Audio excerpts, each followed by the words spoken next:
Israel kembali serang Gaza. Gencatan senjata berakhir.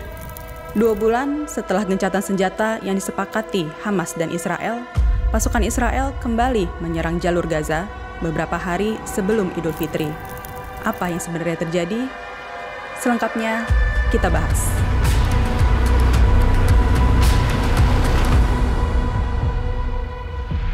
Selasa 18 Maret 2025, Israel kembali menyerang jalur Gaza setelah 2 bulan gencatan senjata berlangsung. Serangan sepanjang dini hari itu menewaskan setidaknya 200 orang. Baik Israel maupun Hamas saling menyalahkan atas serangan ini. Israel mengeklaim kembali menyerang Gaza karena Hamas tak kunjung membebaskan 59 sandera yang masih ditahan di Gaza dengan imbalan perpanjangan gencatan senjata hingga setelah Ramadan dan Paskah Yahudi pada April. Sementara, Hamas menyebut Israel lah yang melanggar kesepakatan gencatan senjata. Hamas menuntut agar perang dihentikan permanen dan penarikan penuh pasukan Israel dari Gaza.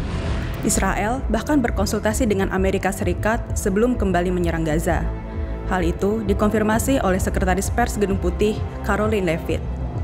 Kondisi pun semakin diperburuk dengan tertahannya bantuan kemanusiaan untuk masyarakat Gaza. Bantuan kemanusiaan yang diblokir Israel itu membuat harga kebutuhan pokok naik, stok peralatan medis dan obat-obatan semakin menipis. Tak hanya itu, Israel juga memutus aliran listrik ke Gaza. Perdana Menteri Israel Benjamin Netanyahu bahkan menyebut serangan yang dilakukan pasukannya baru permulaan, memperingatkan operasi militer akan terus dilanjutkan dengan intensitas yang lebih besar. Sebagian besar korban tewas serangan Israel adalah perempuan, anak-anak, dan lansia. Israel juga tak segan-segan menyerang rumah sakit, menewaskan warga Palestina yang tengah menjalani perawatan akibat serangan-serangan sebelumnya. Sejumlah pejabat Hamas pun tewas dalam serangan itu.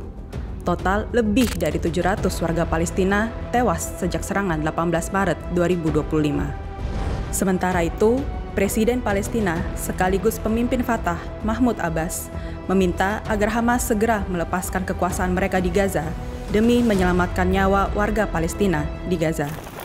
Ia meminta Hamas tak lagi memerintah Gaza karena bahaya yang mengancam di depan. Hamas memang telah berulang kali menyatakan akan melepaskan kekuasaan mereka di Gaza jika perang berakhir, namun tetap menolak menyerahkan senjata. Di tengah serangan Israel ke Gaza, Mesir mengajukan proposal gencatan senjata baru. Proposal baru itu mencakup Hamas harus membebaskan 5 sandera Israel setiap minggu dan jadwal penarikan penuh pasukan Israel dari Gaza.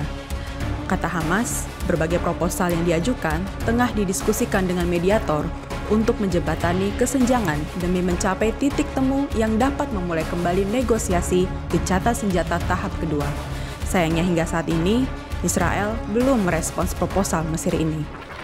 Serangan Israel yang bertubi-tubi ini tentu membuat warga Palestina was-was jelang Idul Fitri yang seharusnya menjadi momen menggembirakan.